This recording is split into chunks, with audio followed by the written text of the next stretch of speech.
سيدي يا خاتم النبيين الصلاة والسلام عليك يا سيدي يا إمام الأنبياء والمرسلين وعلى آله الطيبين وصحابه الطاهرين أجمعين. حضرات محترم، جیسا کہ آپ کے علم میں ہے کہ آج کی یہ پروقار، پررونق اور بابرکت محفل ذکر و دعا و ایصال ثواب ہمارے بہت ہی پیارے ساتھی، ہمارے بھائی، ہماری اس مسجد کے عظیم نمازی محترم جناب حاجی محمد یوسف قادری صاحب رحمۃ اللہ تعالی علیہ، ان کے ایصال ثواب کے لیے سالانہ ختم شریف کی یہ خوبصورت مجلس سے سجائی گئی ہے. سب سے پہلے اللہ کی بارگاہ میں دعا ہے کہ اللہ تعالیٰ حاجی صاحب کے دراجات کو بلند فرمائے، جنت الفردوس میں اعلیٰ مقام عطا فرمائے. انتہائی باشرہ، متشرع، عاشق رسول، صوم و صلات کے پابند ہمارے قافلے کے وہ بہت پیارے ساتھی تھے. آج بھی اس مسجد کے سجدہ گاہیں ان کو یاد کر رہی ہیں، اور ان کے انتقال کے اتنے عرصے بعد بھی ہم سب اگر اس مسجد میں ان کی یاد میں بیٹھے ہیں تو یہ اللہ کے بندوں کا کوئی نہ کوئی ایسا عمل ہوتا ہے جو صدقہ جاریہ ہوتا ہے. یہ بات ذہن میں رکھیے گا کہ انسان کا اپنا جو عمل ہوتا ہے، چاہے وہ عبادات ہوں، نمازیں ہوں، یا تسبیحات ہوں، یا تلاوت قرآن ہو، یا زندگی کی شب و روز کے معمولات ہوں، جو بندہ کوشش کرتا رہتا ہے، اس میں سے کوئی نہ کوئی عمل ایسا ہوتا ہے جو اللہ کو بڑا پسند ہوتا ہے. اور خدا بندے قدوس اپنے اس بندے کے دنیا سے جانے کے بعد بھی اس کے عمل کو اس کے لیے صدقہ جاریہ کر لیتا ہے. حاجی محمد یوسف صاحب رحمۃ اللہ علیہ کی ایک بات کا ایز اے امام میں شاہد ہوں کہ وہ نماز کے بہت پابند تھے. حتی الامکان ان کی یہ کوشش ہوتی تھی کہ وہ 5 وقت کی نماز آ کر امام کے پیچھے ادا کریں، جماعت سے ادا کریں. آج بھی یہ مسجد، یہاں کے نمازی اور یہاں کے در و دیوار ان کی اس بات کو یاد کرتی ہے. اس لیے میرے دوستو، ہمیں اپنی عادات کو، اپنی اطوار کو اور اپنی زندگی کے شب و روز اور معمولات کو اس طرح گزارنا چاہیے کہ بندہ دنیا سے تو چلا جائے لیکن اس کا نشان راہ باقی رہے، اس کا عمل اس کو یاد کرے. جن جگہوں پہ اس نے سجدہ کیا ہے وہ جگہیں اسے یاد کریں، جن گزرگاہوں سے وہ گزرا ہے وہ گزرگاہیں انہیں یاد کریں. آپ دیکھیں، اس پر خوبصورت انشاءاللہ گفتگو ہو سکتی ہے، میں اس پہلو کو آگے لے کر جاؤں گا کہ قرآن حکیم فرقان مجید میں اللہ تعالیٰ نے جب اپنے محبوب کو معراج کرائی، شب معراج کو، تو اس کے جہاں اور ریزن اللہ نے بیان کیے، تو وہاں پر ایک ریزن اللہ نے یہ بیان کیا کہ محبوب آپ کو معراج ہم اس لیے کرا رہے ہیں کہ لِنُرِيَهُ مِنْ آیَاتِنَا، تاکہ ہم آپ کو اپنی بعض نشانیاں دکھائیں. اچھا، وہ نشانیاں کیا تھیں؟ حضور فرماتے ہیں کہ تقریباً کوئی 26 سے زائد پوائنٹ تھے جو حضور علیہ السلام اپنے رب سے ملاقات سے پہلے ان پوائنٹ پر آپ کو لے جایا گیا، اور ان میں سے کچھ پوائنٹ وہ تھے جن کا تعلق زمین کے ساتھ تھا. حضور فرماتے ہیں ایک ایسے مقام پر مجھے لے جایا گیا جس کا نام تھا بیت اللحم، ایک مقام ایسے پہ لے جایا گیا جس کا نام تھا کثیب احمر. حضور نے مقامات کے نام بھی بتائے. حضور نے فرمایا ایک ایسے مقام کے اوپر لے جایا گیا اور وہاں پہ سواری رک گئی، اور جبریل نے سب فرشتوں سے کہا کہ سب بستہ ہو جائیں. پھر سرکار کو کہا براق سے نیچے اتر جائیں. حضور سے فرمایا کہ یا رسول اللہ یہاں پر 2 رکعت نماز ادا کریں. سرکار فرماتے ہیں میں نے نماز ادا کی تو میں نے پوچھا جبریل یہ زمین کا کون سا حصہ ہے کہ جہاں پر آ کر فرشتوں کی سواریاں بھی رک گئی ہیں، نورانی قافلہ رک گیا ہے اور سارے ادب اور احترام کے ساتھ یہاں کھڑے ہو گئے ہیں اور نماز ادا کر رہے ہیں. سرکار فرماتے ہیں جبریل نے مجھ سے مجھے بتایا کہ یا رسول اللہ، یہ زمین کا وہ ٹکڑا ہے جہاں پر اللہ کے نبی حضرت عیسیٰ علیہ السلام کی ولادت ہوئی تھی، پیدائش ہوئی تھی. یعنی جس زمین کے حصے پر نبی کی پیدائش ہو، اس حصے پر کیا جبریل کہہ رہے ہیں کہ اللہ کی مرضی ہے کہ میرا محبوب یہاں پر نماز ادا کر کے اس جگہ کو بھی برکت سے شادکام کرے. اس لیے یہ مثال دینے کا مقصد کیا ہے کہ انسان اپنی زندگی میں اگر کوئی نیک کام اچھا کر جائے جس کے اندر اخلاص شامل ہو، دین شامل ہو، تو وہ عمل کبھی ضائع نہیں ہوتا، وہ صدقہ جاریہ بھی بن جاتا ہے اور انسان کے لیے پہچان بھی بن جاتا ہے اور وہ بندے کو زندہ رکھتا ہے.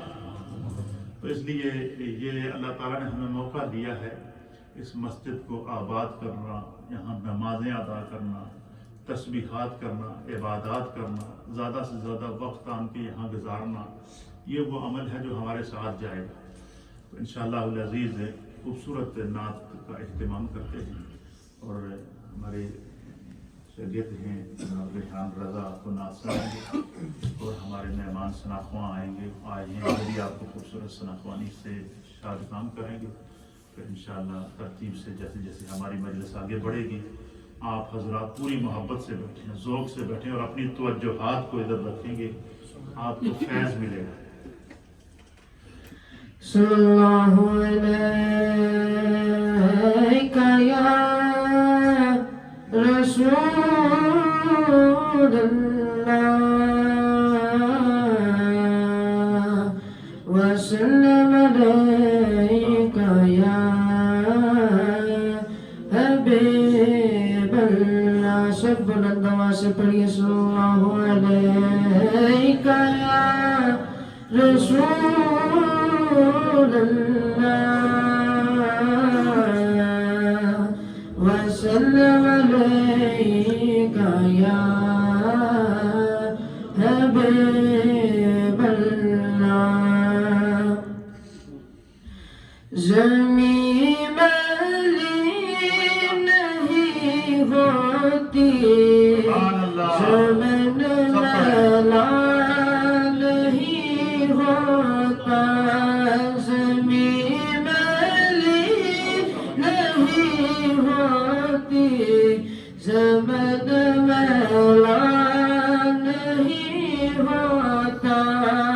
محمد کے غلاموں کا کفن میلا نہیں ہوتا. زمین میلی نہیں ہوتی، زمن میلا نہیں ہوتا.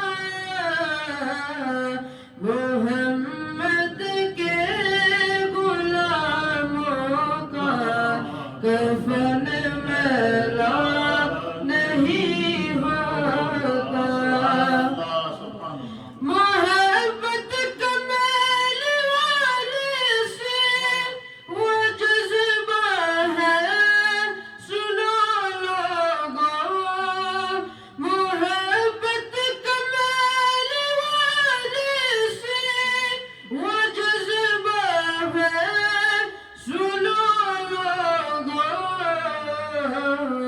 یہ جسمن میں سما جائے وہ من میلا نہیں ہوتا. یہ جسمن میں سما جائے وہ من میلا نہیں ہوتا. زمین میلی نہیں ہوتی، زمن میلا نہیں ہوتا. جو نام مصطفیٰ چومے نہیں دکھتی کبھی آنکھیں. جو نام مصطفیٰ چومے نہیں دکھتی کبھی آنکھیں. پہن لے پیار جو ان کا بدن میلا نہیں پہن لے پیار جون کا بدن میلا نہیں ہوتا زمین میلی نہیں ہوتی زمن میلا نہیں ہوتا محمد کے غلاموں کا کفن میلا نہیں ہوتا سب مل کر پڑھیے صلی اللہ علیہ یا رسول اللہ وسلم علیک یا حبیب اللہ طه دشان والیا طه دشان والیا ارشاد جان والیا جان والیا طه دشان والیا ارشاد جان والیا شان تیری بلے بلے شان تیری بلے بلے رب وی درود کل رب وی درود کل دشمنوں دے پیرا تھلے چادرا بچھان والیا ارشاد جان والیا جان والیا طه دشان والیا ارشاد جان والیا کڈا سونا نام تیرا کڈا سونا نام تیرا اونچا ہے مقام تیرا اونچا ہے مقام تیرا سچا ہے کلام تیرا آیتا سنانے والیا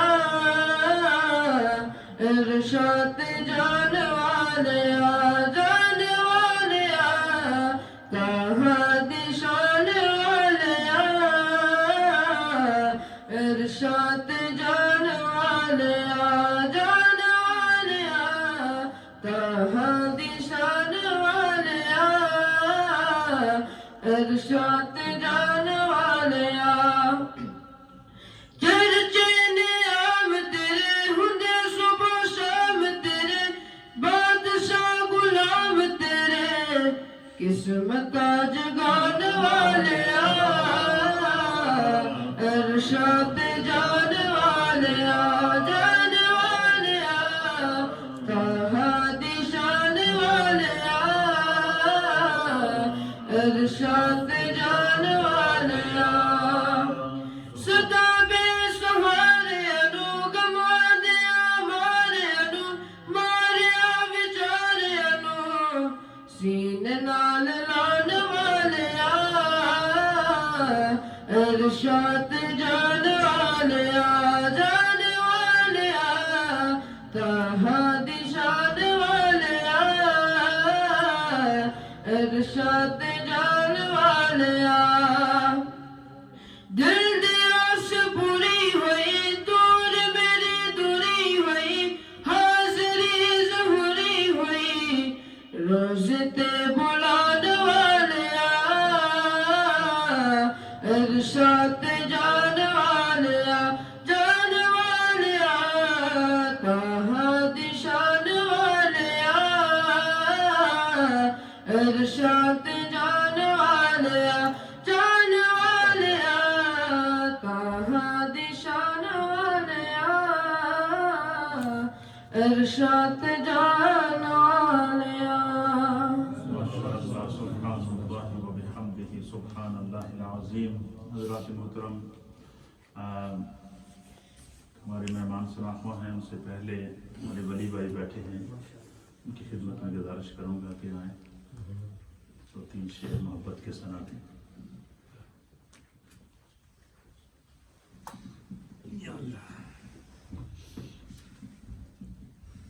السلام علیکم ورحمۃ اللہ وبرکاتہ. پڑھیے صلی اللہ علیہ یا رسول اللہ وسلم علیہ یا حبیب اللہ. مدینے کے والی مدینے بلا لو یہ پیغام لے جا سبا جاتے جاتے مدینے. بڑے ساتھ میں میری ساتھ. مدینے کے والی مدینے بلا لو یہ پیغام لے جا سبا جاتے جاتے. ہائے کرم مہربان ہاں پیغام لانا میری حاضری کا براہ کرم مہربان آتے. مدینہ کے والی مدینے بلا دو یہ پیغام لے جا سبا جاتے جاتے.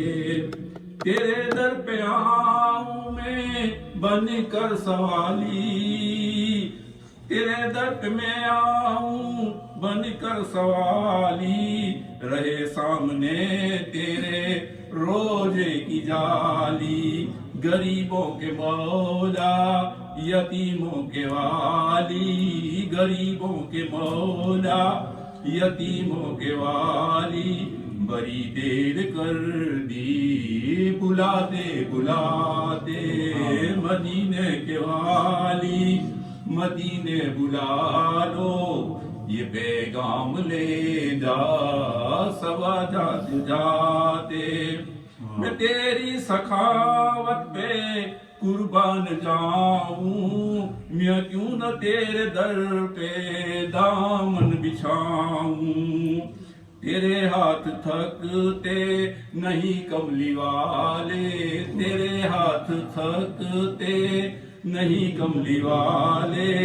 کرم کے خزانے لٹاتے لٹاتے مدینے کے والی مدینے بلا لو یہ پیغام لے جا سبا جاتے جاتے. بکرا سبق پڑھائیے. نگاہوں میں سبز گنبد کے جلوے لبوں پر ہو تیری عنایت کے نغمے. سب و روز گزرے نیازی کے آقا سب و روز گزرے نیازی کے آقا. تیرا ذکر انور سناتے سناتے مدینے کے والی مدینے بلا لو یہ پیغام لے جا سبا جاتے جاتے. السلام علیکم. ماشاءاللہ سبحان اللہ. حضرات محترم ابھی آپ کے سامنے ہمارے نوجوان ینگ شناخواں یہ ایسا شناخواں ہے کہ جس طرح یہ ریحان چھوٹا سا تھا تو یہاں آ کے نعتیں پڑھتا تھا اس طرح یہ بالکل چھوٹا سا بچہ ہوتا تھا تو اپنے والد کے ساتھ محفلوں میں جا کے ذوق سے نعت پڑھا کرتا تھا. تو اللہ تعالیٰ نے اس کو عظیم شناخواں بنا دیا.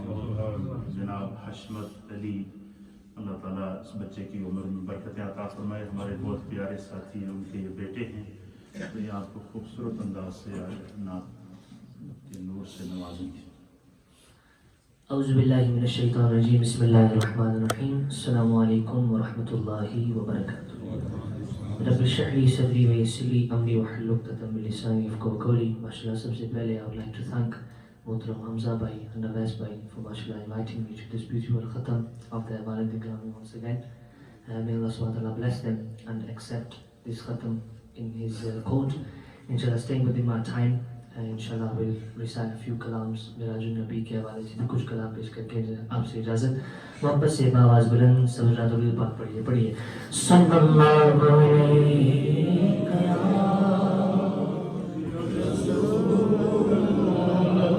یا رسول اللہ وسلم علیک یا حبیب اللہ کی صلی اللہ علیہ یا رسول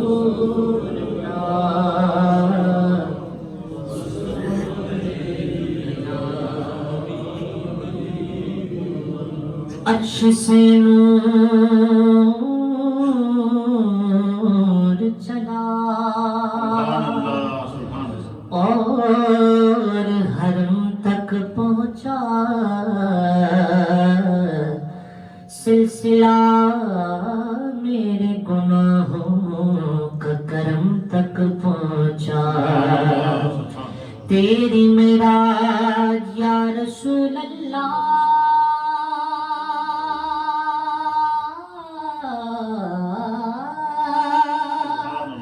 تیری معراج کے تو جانے کہاں تک پہنچا، میری معراج کے میں تیرے قدم تک پہنچا، میری معراج کے میں تیرے قدم تک پہنچا، میری فریاد میں اتنا تو اثر ہو جائے کہ یہ دل جو تڑپے تو آقا کو خبر ہو جائے، مل کے پڑھیے صلی اللہ علیہ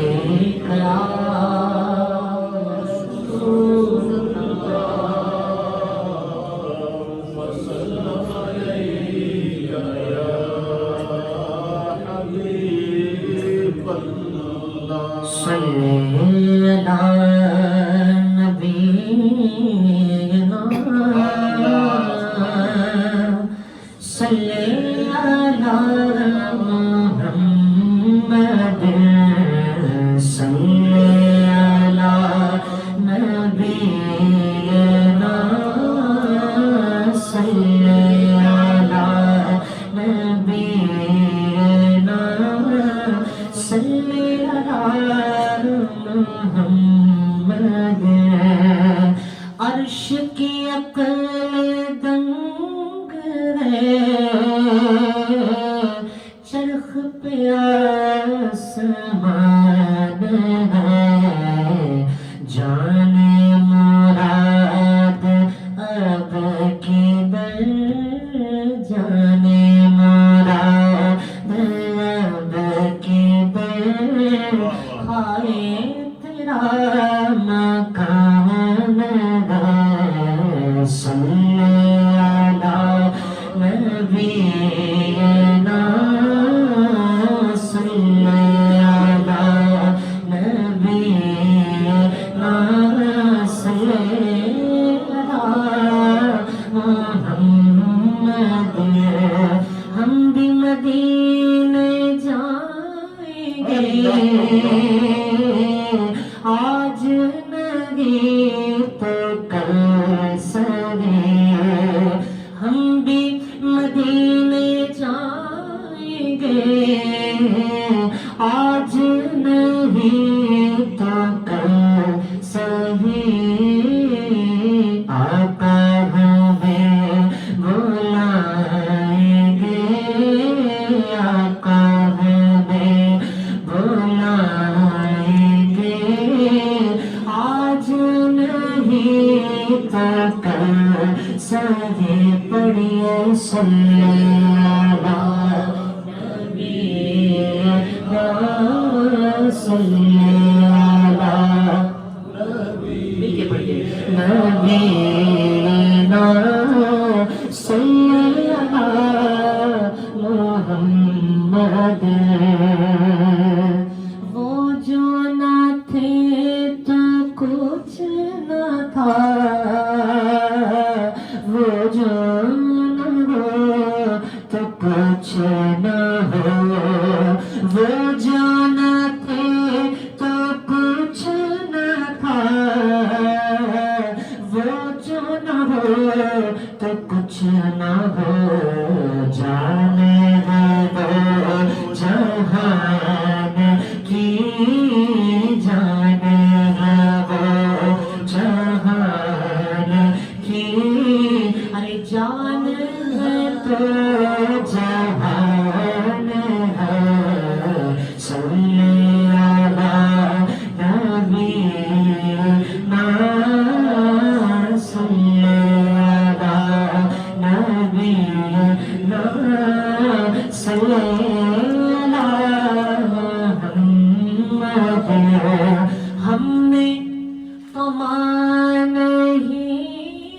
دیا کہ آپ ہے جان کائنات یا رسول اللہ ہم نے تو مان ہی لیا آپ ہے جان کائنات غیر بیمان جائیں گے آج نہیں تو کل صحیح صلی اللہ نبینا صلی اللہ نبینا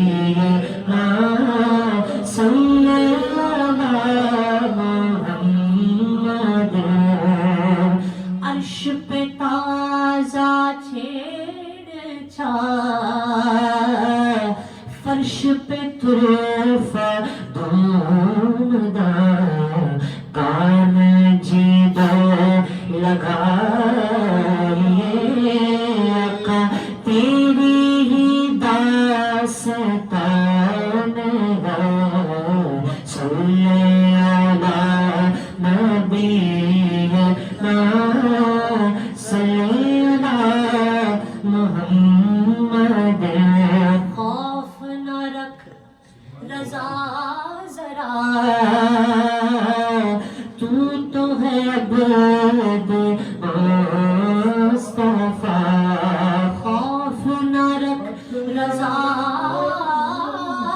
ذرا تو ہے عبد مصطفیٰ تیرے لیے امان ہے تیرے لیے امان ہے صلی اللہ نبینا صلی اللہ محمد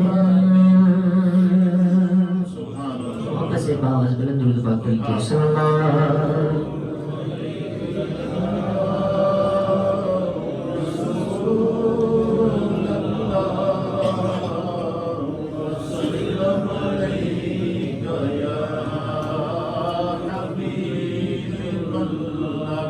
تھکے تھکے لگتے کی گل ہے محمد صلی اللہ علیہ یا رسول اللہ وسلم علیہ یا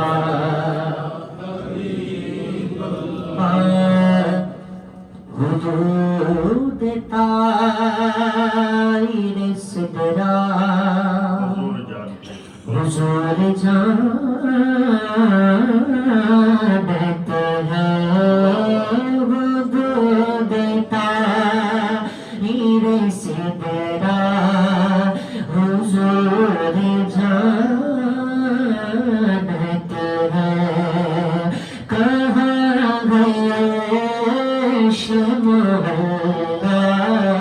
مل کے کہہ دیجیے کہاں گئے شمعہ کہیں کہاں گئے شمعہ حضور جانت ہے میں اس یقین سے آیا ہوں ان کے روزے پر میرے سفر کا ارادہ ہے میرے سفر کا ارادہ حضور جانت ہے کہاں گئے شمعہ حضور جانت ہے اور انہیں خبر ہے کہیں سے پڑھو درود ان پر انہیں خبر ہے کہیں سے پڑھو درود ان پر تمام دہر کا نقشہ تمام دہر کا نقشہ تمام دہر کا نقشہ حضور جانتے ہیں تمام دہر کا نقشہ حضور جانتے ہیں اسی لیے تو سلایا ہے اپنے پہلوں میں اسی لیے تو سلایا ہے اپنے پہلوں میں کہ یار غار کا رتبہ کہ یار غار کا رتبہ حضور جانتے ہیں بروز حشر خدا خود کہے گا بندوں سے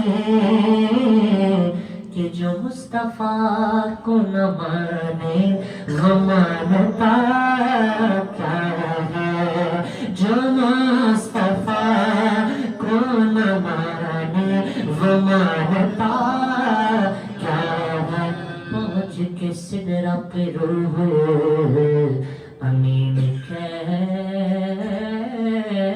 لگے پہنچ کے سدرہ پہ روح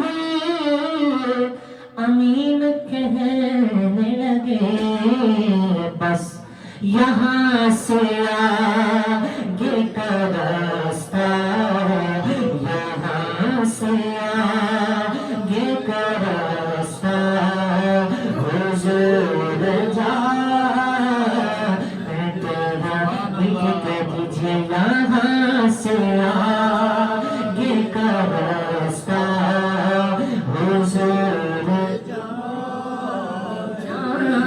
جانتے ہیں حضور جانتے ہیں کہیں گے خلد میں سرور نبی کے دیوانے ذرا وہ نعت سنانا حضور جانتے ہیں ذرا وہ نعت سنانا حضور جانتے ہیں دل کو جو کر دے خدا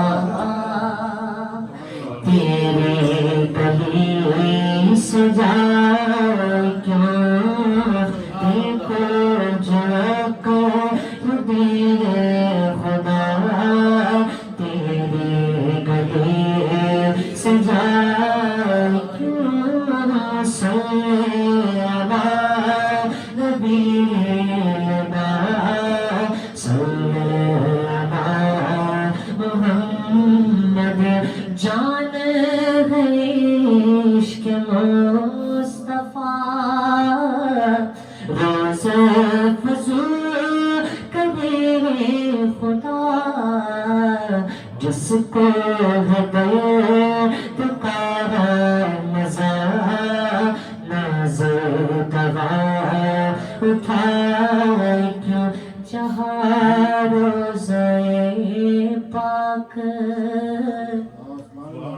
خیر الورا ہے وہ جنت نہیں ہے تو پھر اور کیا ہے کہاں میں کہاں یہ مدینے کی گلیاں یہ قسمت نہیں ہے تو پھر اور کیا ہے محمد کی عظمت کو کیا پوچھتے ہو کہ وہ صاحب کعبہ کو سن ٹھہرے بشر کی سرے عرش مہمان نوازی محشر کی سرے عرش مہمان نوازی یہ عظمت نہیں ہے تو پھر اور کیا ہے. شعر سنیے کہ جو آسی کو کملی میں اپنی چھپا لے, جو آسی کو کملی میں اپنی چھپا لے, جو دشمن کو بھی زخم کھا کر دعا دے, کھا کر دعا دے, اسے اور کیا نام دے گا زمانہ. یہ رحمت نہیں ہے تو پھر اور کیا ہے. کہاں میں کہاں یہ مدینے کی ڈالیاں, یہ قسمت نہیں ہے تو پھر اور کیا ہے. کہاں میں کہاں یہ مدینے کی گلیاں, یہ قسمت نہیں ہے تو پھر اور کیا ہے. آخر میں باپ دشان پیش کر کے چلا اجازت. مکھ موڑ لیندے پیڑاں تے پرا, باپ جدوں ٹر جاندے نے, مکھ موڑ لیندے پیڑاں تے پرا, باپ جدوں ٹر جاندے نے, خبر لیندا نہیں کوئی کرہا, باپ جب ٹر جاندے نے. باپ ساڈا شام ویلے کر جد آندا سی, ماں متھا چوم سما سینے نال لاندا سی. باپ ساڈا شام ویلے کر جد آندا سی, ماں متھا چوم سما سینے نال لاندا سی. او تاں تل جاندے کر والے راہ, باپ جدوں ٹر جاندے نے. تپا دا نہیں ڈر مینوں چھاواں میرے نال نے, لوک میری ماں دیاں دعاں میرے نال نے. میرے سر دی ٹھنڈی چھا میری جنت میری ماں, کلیاں چھڈ کے تر گئی, کلیاں چھڈ کے تر گئی. میرے سر دی ٹھنڈی چھا میری جنت میری ماں, جو بھی مینوں جگ تے ملیا ماں دیاں ہین دعاواں, جو بھی مینوں جگ تے ملیا ماں دیاں ہین دعاواں. ایویں نہیں میں کہندا پھردا,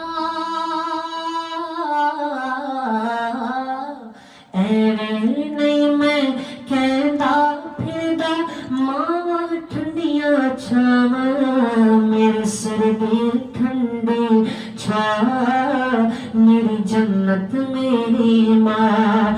ماں دا ساک جہانوں وکھرا کہہ گئے لوگ سیانے, ماں دا رتبہ کی ہے یار سونا اللہ جانے.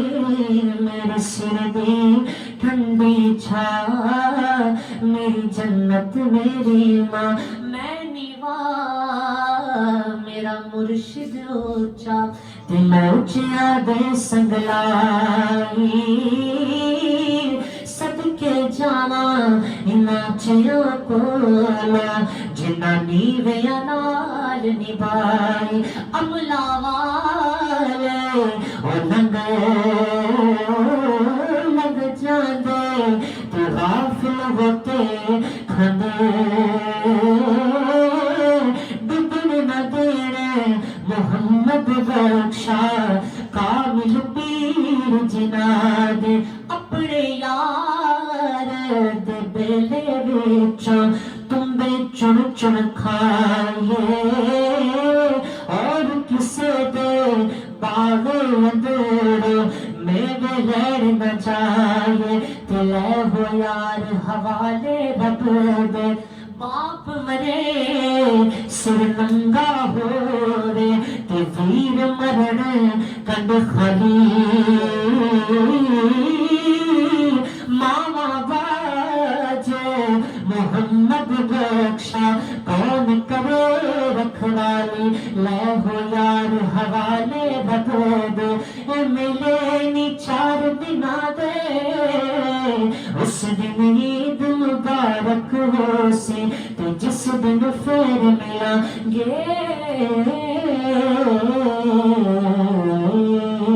اللہ تعالیٰ میرا پڑھنا آپ سب کا سننا اپنی پاک بارگاہ میں قبول منظور فرمائے. ایک بار پھر مبارکباد اور جزاک اللہ پیش کرنا چاہتا ہوں اویس بھائی اور حمزہ بھائی کو. السلام علیکم ورحمۃ اللہ وبرکاتہ. ماشاءاللہ سبحان اللہ و بحمدہ سبحان اللہ العظیم. نعت کے دوران ہماری صداقت عزیز علمی اور روحانی شخصیت پیر طریقت رہبر شریعت حضرت علامہ پیرزادہ مسعود احمد قادری صاحب رحمۃ اللہ علیہ تشریف لائے. میں آپ کو ویلکم کہتا ہوں. انشاءاللہ العزیز چند لمحوں بعد ہم قبلہ پیرزادہ صاحب کے ملفوظات سنیں گے اور پھر اس کے بعد انشاءاللہ العزیز فاتحہ اور دعا ہوگی اور پھر آپ حضرات کے لیے اوپر کھانے کا اہتمام کیا گیا ہے. یہ بڑے عظیم لمحات ہیں ہمارے درمیان. معراج النبی صلی اللہ تعالیٰ علیہ وآلہ وسلم کی بابرکت شب معراج ہم نے پورے پر احتشام کے ساتھ پوری محبتوں اور عقیدتوں کے ساتھ گزاری ہے. یہ مبارک لمحات اور رجب المرجب کا یہ حرمت والا مہینہ ہمیں جہاں پر اور اپنی زندگی کی اصلاح کا موقع دیتا ہے وہاں پر سب سے بڑا جو پیغام شب معراج کا اور معراج النبی اور معجزہ معراج کا نبی پاک کی امت کے لیے ہے وہ یہی ہے کہ دیکھیں کہ یہ جو خدا نے ہمیں توفیق دی ہے کہ ہم 5 وقت کی نماز ادا کرتے ہیں اور اللہ نے اس کو ہم پر فرض کیا ہے اور اس کو ہماری بخشش اور نجات کا ذریعہ بنایا ہے. یہ نماز بھی تحفہ ہے معراج النبی صلی اللہ تعالیٰ علیہ وآلہ وسلم. اور انسان کی اپنی زندگی کے جتنے بھی اعمال ہیں ان میں سے سب سے بہترین عمل یہ ہے کہ نماز کو اس کے وقت کے اوپر ادا کیا جائے. سرکار دو عالم صلی اللہ تعالیٰ علیہ وآلہ وسلم کہ عروج کی شب معراج ہے. اللہ کی شب معراج وہ شب ہے کہ جس میں اللہ نے چاہا کہ میں اپنے محبوب کے مقام کو دکھاؤں بھی اور بیان بھی کروں. بیان بھی خود کیا سبحان الذی اسری بعبدہ کہہ کر کے, بیان بھی خود کیا والنجم اذا ہوا کہہ کر کے. آسمانی معراج کو بھی خود بیان کیا, زمینی معراج کو بھی خود بیان کیا, اور پھر اس عظیم موقع کے اوپر نبی پاک کی امت کو بھی اللہ تعالیٰ نے اس شرف سے محروم نہ کیا اور حضور نبی علیہ السلام کو نماز کا تحفہ عطا کیا. ہمارے ہاں سب سے زیادہ سستی جس کام میں کی جاتی ہے وہ نماز کی ہے. میں یہاں دیکھتا رہتا ہوں ہمارے یہاں بہت سارے ینگسٹر نوجوان موجود ہیں, میں ان کو مخاطب کرنا چاہتا ہوں. ہماری مسجد میں اس وقت جو ویکلی نوجوانوں کی تربیت کی کلاس ہوتی ہے ویڈنسڈے کو, آج کل جو اس کا ٹاپک ہے وہ ہے نماز کا جو ورکشاپ کے عنوان سے کہ نماز کیسے پڑھی جاتی ہے, اس کے مسائل کیا ہیں اور نماز کی اہمیت کیا ہے. تو بدھ کو تو میں دیکھتا ہوں کہ سارے نوجوان آتے ہیں اور آ کے باقاعدہ ورکشاپ میں شرکت بھی کرتے ہیں, نماز کے فضائل بھی سنتے ہیں, لیکن اسی رات کو جو نوجوان نماز سیکھنے آتے ہیں فجر میں ان میں سے ایک بھی نہیں ہوتا. یہ ہمارے لیے لمحہ فکریہ ہے, سوچنے کی بات ہے. تو صرف سننا نہیں ہے کہ ایک کان سے سنیں اور دوسرے سے نکال لیں. دوستو ہم نے اپنی زندگی میں عمل کرنا ہے. اپنے آپ کو دین کی طرف لانا ہے، اس لیے جو بھی چیز مسجد سے آپ کو اس منبر سے، اس محراب سے، اس مسلح سے جو پیغام دین دیا جائے، اسے کوشش کریں کہ ہم اس پر اپنی زندگی میں ایک دفعہ عمل کر کے تو دیکھیں، کیا پتہ وہی عمل ہماری نجات کا ذریعہ بن جائے۔ اور یہی وجہ ہے کہ اللہ کے حبیب علیہ السلام کی حدیث ہے، میں حدیث بیان کر کے رضا صاحب کی طرف آپ کو لے کر جاؤں گا۔ یہ حدیث ہے، اس کو امام مسلم اور امام بخاری نے سے یہ متفقن علیہ حدیث ہے، حضرت عبداللہ ابن مسعود رضی اللہ تعالیٰ عنہ کو بیان کرتے ہیں کہ قال، آپ فرماتے ہیں کہ سألت رسول اللہ صلی اللہ تعالیٰ علیہ وآلہ وسلم، کہ میں نے آقا کریم صلی اللہ تعالیٰ علیہ وسلم سے خود سوال کیا۔ کیا فرماتے ہیں کہ حضور علیہ السلام کی مجلس لگی تھی تو میں نے سرکار دو عالم صلی اللہ علیہ وسلم سے سوال کیا، اور سوال کیا ای العمل احب الی اللہ، یا رسول اللہ، یا حبیب اللہ، وہ کون سا عمل ہے جو اللہ تعالیٰ نے سب تو زیادہ پیارا ہے؟ مجھے اس عمل کی نشاندہی فرما دیں کہ جو اپنی زندگی میں کروں تو جو اللہ کو سب سے زیادہ محبوب ہو، جس سے مجھے خدا کی رحمت بھی مل جائے، کرم بھی مل جائے، فضل بھی مل جائے۔ تو آپ فرماتے ہیں کہ اللہ کے حبیب علیہ السلام نے فرمایا، قال نبی علیہ السلام نے فرمایا کہ الصلاۃ علی وقتہا، فرمایا کہ نماز کو اس کے وقت پر پڑھنا یہ سب سے بہترین عمل ہے جو خدا نے سب کو زیادہ پسند ہے۔ اچھا، ہمارے یہاں سب سے زیادہ کمزوری کیا کہ ہم نماز کو وقت پر نہیں پڑھتے، جی بات ہی پڑھ لیتے ہیں، آلے بڑا ٹائم باقی ہے، آلے بڑا ٹائم باقی ہے، اور کہیں دی عادت ہے پورا دن ٹائم گزار کے شام میں پھر ساری کٹھیاں قضا کر دیں۔ کسی ایک عمل کو عادت بنا لینا، ایک یہ کہ بائی دا وے کوئی مثلا کسی مجبوری کی وجہ سے یا کسی وجہ سے بندہ نماز نہیں پڑھ سکا تو اس نے بعد میں قضا کر لی، لیکن اس وقت ایک بیماری ہمارے لوگوں کے اندر، ہم لوگوں کے اندر یہ بھی پائی جاتی ہے کہ کئی بندہ کہتے ہیں شام میں کٹھیاں پڑھ لیں گا، یہ پتہ نہیں کس نے آپ کو دین بتا دیا۔ ان الصلاۃ کانت علی المؤمنین کتابا موقوتا، اللہ تعالیٰ فرماتا ہے کہ ہر نماز کو اللہ نے اس کے وقت پر مقرر فرض کیا ہے، اس لیے دوستو نماز کو اس کے وقت پر ادا کرنا حضور نے فرمایا سب تو بہترین عمل ہے جو اللہ نے سب تو زیادہ پسند ہے۔ اور آپ فرماتے ہیں کہ جب سرکار بتا رہے تھے تو پھر میں نے عرض کیا ثم ایو، قلت ثم ایو یا رسول اللہ، پھر اس کے بعد کون سا عمل ہے جو اللہ نے سب تو زیادہ پسند ہے؟ تو سرکار نے فرمایا کہ بر الوالدین، اپنے ماں باپ دے نال نیکی کرنا۔ آج دیکھیں حاجی محمد یوسف صاحب رحمۃ اللہ علیہ ہمارے درمیان نہیں ہیں، دنیا سے چلے گئے ہیں، لیکن اپنے بچوں کی اتنی اچھی تربیت کر کے گئے ہیں کہ ان کے بچے مسجد میں آتے ہیں، نماز پڑھتے ہیں، پابندی کرتے ہیں، دین سے منسلک ہیں، باشرہ ہیں، داڑیاں رکھی ہوئی ہیں، نوجوان ہیں اور باادب ہیں۔ اللہ تعالیٰ ایسے بچوں کو جو ہے ہمارے بچوں کو اس طرح کی اچھی عادات نصیب فرمائے۔ آج وہ دنیا میں نہیں ہے، اپنے باپ کی یاد میں یہ بچے یہاں محفل سے جائے بیٹھے ہیں، یہ والدین کے ساتھ نیکی ہے کہ دنیا میں بھی ان کی خدمت کرو، ان کی فرما برداری کرو، دنیا سے چلے جائیں تو حضور نے فرمایا کہ اولاد کا سب سے بہترین عمل جو ماں باپ کو فائدہ دیتا ہے وہ کہ یدعو لہ، دنیا میں جب بچے اپنے ماں پیو واسطے دعا کر دیں۔ پھر ایک روایت کے مطابق سرکار دو عالم صلی اللہ علیہ وسلم نے فرمایا کہ ایک بندہ جس کی بخشش ہو چکی ہو، جنت میں خدا اس کا مقام بھی اس کو عطا کر چکا ہو، اور جنت میں ان انعامات سے وہ بندہ فائدہ بھی اٹھا رہا ہو، تو پھر کیا ہوتا ہے؟ فرمایا کہ پھر کیا ہوتا ہے کہ اچانک جنت میں اللہ اس کے درجے کو بلند کر دیتا ہے، اور وہ اللہ تعالیٰ سے سوال کرتا ہے کہ بارے الہ، تو نے مجھے جنت بھی دے دی، جنت کی نعمتیں بھی دے دی، جنت کے انعامات بھی دے دی، آج پھر مجھ پر کرم بالائی کرم کیا جا رہا ہے، اس کی وجہ کیا ہے؟ تو نبی پاک نے فرمایا کہ اللہ تعالیٰ اس بندے سے فرمائے گا لِاِسْتِغْفَارِ وَلَدِكَ، دنیا وچ تیرے بیٹے نے، تیری بیٹی نے، تیری اولاد نے تھوڑے واسطے مغفرت کی دعا کی ہے، تو میں نے تیرے درجے کو جنت میں اور بلند کر دیا۔ یعنی اولاد کی والدین کے لیے دعا کیا ہے؟ جنت میں بھی ان کی عزت کا سبب بنتی ہے، دنیا میں بھی بچہ اگر اچھا کام کرے تو لوگ فخر سے کہتے ہیں یہ میرا پتر ہے، یہ میری بیٹی ہے، کہتے ہیں یا نہیں کہتے؟ اس لیے اپنی زندگی کو سنوارنا یہ ہم میں سے ہر ایک کے لیے ضروری ہے۔ اور تیسری چیز کہتے ہیں کہ ثم قلت ثم ایو، پھر میں نے کہا کہ حضور نے فرمایا الجہاد فی سبیل اللہ، کہتے ہیں اس دن سرکار کا دریائے رحمت اتنا جوش میں تھا، حضرت عبداللہ بن مسعود کہتے ہیں کہ میں اس کے علاوہ جو اور سوال پوچھنا تو سرکار نے اور جواب دے دے، اس لیے دوستوں یہ معراج النبی کا تحفہ نماز ہے، تو اپنے آپ کو نماز کا پابند کرنا یہ ہم میں سے ہر ایک کے لیے، ہماری زندگی کے لیے بھی نجات ہے، اور ہمارا عمل بھی جو ہے وہ زندگی میں یادگار رہے گا۔ حاجی محمد یوسف صاحب رحمۃ اللہ علیہ کی عادت ہوتی تھی کہ وہ کچھ اور ہو نہ ہو، میں نے اس شخص کو یہ دیکھا ہے اپنی آنکھوں سے نماز کے بہت پابند، اور ان کی حتی الامکان یہ کوشش ہوتی تھی کہ جب وہ گھر میں ہوں تو نماز اگر مسجد میں جماعت سے ادا کریں۔ تو اس چیز کو عادت بنانا یہ ہم سب کے لیے ضروری اور لازمی ہے۔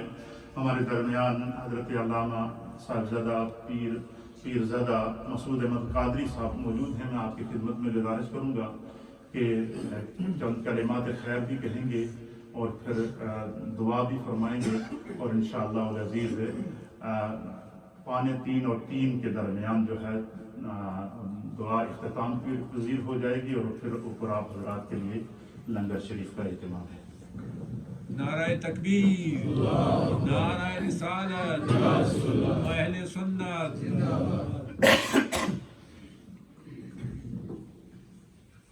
الحمدللہ ثم الحمدللہ، الحمدللہ منشی الخلق من عدمی، ثم الصلاة علی المختار فی القدم، مولاي صلی وسلم دائما ابدا علی حبیبک خیر الخلق کلہم، سیدنا محمد سید الکونین والثقلین والفریقین من عرب ومن عجم، هو الحبیب الذی ترجى شفاعته لكل حول من الاحوال مقتحم، فاق النبیین فی خلق وفی خلق ولم یدانوه فی علم ولا کرم، فإن من جودك الدنيا وضرتها ومن علومك علم اللوح والقلم، فهو الذي تم معناه وصورته ثم اصطفاه حبيبا بارئ النسم، منزه عن شريك في محاسنه فجوهر الحسن فيه غير منقسم، فمبلغ العلم فيه أنه بشر وأنه خير خلق الله كلهم، ولن يضيق رسول الله جاهك بي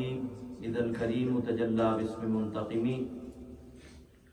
يا أكرم الخلق ما لي من ألوذ به سواك عند حلول الحادث الأمم، يا رب بالمصطفى بلغ مقاصدنا واغفر لنا ما مضى يا واسع الكرم، ثم الرضا عن أبي بكر وعن عمر وعن علي وعن عثمان ذي الكرم والآل والصحب، ثم التابعين لهم أهل التقى والنقى والحلم والكرم، لي 5 أطفي بها حر الوباء الحاطمة، المصطفى والمقتضى وابنهما والفاطمة، إلهي خير گردانی بحق شاہ دیلانی، أما بعد فأعوذ بالله السميع العليم من الشيطان الرجيم وشركه ومن شر نفسي، بسم الله الرحمن الرحيم، سبحان الذي أسرى بعبده ليلا من المسجد الحرام إلى المسجد الأقصى الذي باركنا حوله لنريه من آياتنا إنه هو السميع البصير، صدق الله مولانا العظيم۔ حمد و صلات کے بعد انتہائی عزت و احترام کے لائق حضرت مولانا علامہ محمد نصیر اللہ صاحب نقشبندی اور تمام حاضرین محفل، آج ہمارے محترم اور پیارے بھائی اور سفر و حضر کے ساتھی جناب حاجی محمد یوسف قادری صاحب کا سالانہ ختم پاک کا موقع ہے، جو معراج النبی صلی اللہ علیہ وآلہ وصحبہ وبارک وسلم کے ان مقدس ایام میں ہماری اس عظیم الشان جامع مدینہ مسجد کے اندر منعقد ہے۔ اللہ تعالیٰ کی بارگاہ میں دعا کرتا ہوں کہ اللہ سبحانہ و تعالیٰ ہماری اس حاضری کو اپنی بارگاہ میں شرف قبولیت عطا فرمائے، اور اللہ سبحانہ و تعالیٰ جناب حاجی صاحب اور جملہ اہل خاندان جتنے بھی مومنین مومنات اس دنیا سے رخصت ہوئے، اور جنرلی جتنے اہل ایمان آج دن تک اس دنیا سے رخصت ہوئے، جتنے موجود ہیں، جتنے صبح قیامت تک آئیں گے، اللہ تعالیٰ سب کو مغفرت بے حساب نصیب فرمائے، اور اللہ تعالیٰ سب کو بلندی درجات نصیب فرمائے، اور نبی کریم رؤوف الرحیم علیہ السلام کا قرب و شفاعت نصیب فرمائے۔ معراج شریف کے جو اسباق ہیں ان پر ہمارے محترم علامہ صاحب جو ہیں وہ گفتگو فرما رہے تھے، میں بھی مختصر سی گفتگو جو ہے وہ نماز کے حوالے سے آپ حضرات کی خدمت میں عرض کرنے کی سعادت حاصل کروں گا۔ تو عموماً زبان پر یہ الفاظ جو ہیں وہ جاری ہوتے ہیں، اور عامت الناس کے اندر اور کئی بار علماء بھی غلط فہمی کے انداز میں اس کو حدیث رسول کہہ کر بیان کرتے ہیں کہ الصلاۃ معراج المؤمنین، تو یہ حدیث مبارکہ نہیں ہے، نبی پاک صلی اللہ علیہ وآلہ وصحبہ وبارک وسلم سے یہ فرمان ثابت نہیں ہے، البتہ امت محمدی علیہ صاحب الصلاۃ والسلام کے جلیل القدر اور اکابر ائمہ کے فرمودات سے یہ بات جو ہے وہ ثابت ہوتی ہے، جو معنی کے اعتبار سے بالکل درست ہے کہ نماز کے اندر صاحب ایمان کو معراج یعنی بلندی جو ہے وہ نصیب ہوتی ہے، جتنا وہ اپنی نماز کے اندر خشوع اور خضوع سے کام لیتا ہے، جتنا وہ اپنی نماز کے اندر اپنے آپ کو اللہ سبحانہ و تعالیٰ کی بارگاہ میں فوکس کرتا ہے، اور جتنا وہ اپنی توجہ کو اللہ سبحانہ و تعالیٰ کی بارگاہ کے لیے خالص رکھتا ہے، اور جتنا وہ دنیاوی یا ارد گرد کے خیالات سے اپنے دل کی دنیا کو پاک صاف ستھرا رکھنے کی کوشش کرتا ہے، اس قدر اس کو ہر نماز کے اندر بلندی اور درجات نصیب ہوتے ہیں۔ تو اگر میں آیت مبارکہ پڑھوں تو پھر آپ کو سجدہ کرنا پڑے گا، کوئی بندہ بھول جائے گا تو پھر گناہگار ہوں گے، میں ترجمہ عرض کر دیتا ہوں۔ تو یہ سورہ بینہ کی آخری آیت مبارکہ، پہلی وہی جانتے ہیں نا جو نازل ہوئی حضور نبی پاک صلی اللہ علیہ وآلہ وسلم پر غار حرا کے اندر، اقرأ بسم ربک الذی خلق، یہ 5 آیات جو ہیں یہ سورہ بینہ۔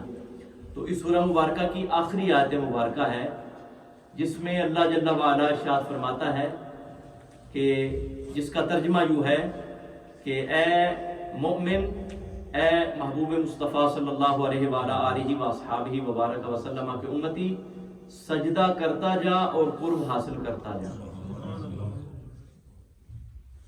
تو نماز کے اندر سجدے آتے ہیں، ہر رکعت کے اندر 2 سجدے آتے ہیں، تو ایک ایک وقت کی نماز کے اندر ہم کتنے کتنے سجدے اللہ سبحانہ و تعالیٰ کی بارگاہ میں لٹاتے ہیں۔ کاش ہمارے یہ سجدے صحیح معنوں میں سجدے بن جائیں، کاش ان سجدوں کے دوران ہماری توجہ کا رشتہ جو ہے وہ اللہ سبحانہ و تعالیٰ کی بارگاہ میں پوری طرح متوجہ ہو جائے، تو پھر انشاءاللہ تعالیٰ قرب خدا بندی کی منازل جو ہے وہ خود بخود طے ہوتی چلی جاتی ہیں، خود بخود انسان کے درجات جو ہے وہ بلند ہوتے چلے جاتے ہیں، اور خود بخود انسان جو ہے وہ اللہ سبحانہ و تعالیٰ کی بارگاہ میں قرب اور کلوزنس جو ہے وہ حاصل کرتا چلا جاتا ہے۔ آپ جانتے ہیں بڑا تفصیلی قصہ ہے، لیکن میں بڑے اختصار سے اس کے پوائنٹس عرض کر کے میں اپنے موضوع پر آتا ہوں۔ حضرت ربیہ رضی اللہ تعالیٰ عنہ کا ایک قصہ جو ہے وہ بیان کیا جاتا ہے، جو حضور علیہ السلام نے ان کو آفر کی تھی کہ سر ربیہ جو مانگنا چاہو مانگ لو۔ تو ربیہ جو ہے وہ مدینہ الرسول کے اندر حضور نبی پاک صلی اللہ علیہ وسلم کی آمد کے بعد ایک تنہائی کی زندگی بسر کرنے والے ایک مومن تھے، ایک صاحب ایمان تھے، والدین اس دنیا سے جا چکے تھے، بہن بھائی جو ہیں وہ یا تو تھے نہیں یا اپنے اپنے مشاغل کے اندر مصروف تھے، برادری میں دور پار کے رشتہ دار تھے، کوئی دیکھ بھال کرنے والا نہیں تھا، رہنے کے لیے کوئی جگہ نہیں تھی، کبھی کہیں پر ڈیرا لگا لیا، کبھی کہیں پر ڈیرا لگا لیا۔ جب نبی پاک صلی اللہ علیہ وآلہ وصحبہ وبارک وسلم کی ہجرت ہوئی تو انہوں نے اپنے آپ سے مشورہ کیا، اپنے دل کے ساتھ مشورہ کیا کہ ربیہ تو کبھی کہیں پر پڑا رہتا ہے، کبھی کہیں پر پڑا رہتا ہے، کوئی کام کاج تیرے پاس نہیں، کوئی جاب نہیں، کوئی نوکری نہیں، کوئی بزنس نہیں، کوئی کاروبار نہیں۔ تو سورہ علق جناب، میں معافی چاہتا ہوں نام جو اس کا غلط لے دیا گیا، سورۃ العلق کی آخری آیت مبارکہ ہے۔ آپ کا بہت شکریہ، آپ نے اصلاح فرمائی۔ تو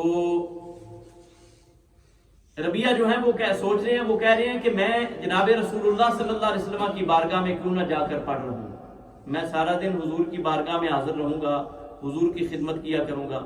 تو دن کو حضور کی بارگاہ میں رہنا شروع کیا۔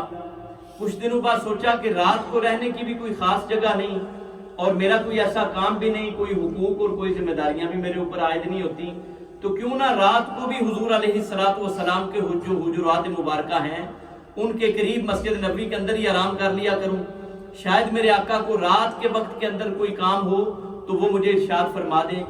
تو ربیہ جو ہے وہ رات کو بھی پھر حضور علیہ السلام کے آستانہ عالیہ پر آپ نے وہاں پر قیام کرنا شروع کر دیا، وہاں پر حاضر رہنا شروع کر دیا۔ تو چند دن حضور علیہ السلام کی بارگاہ میں شب و روز کا قیام رہا۔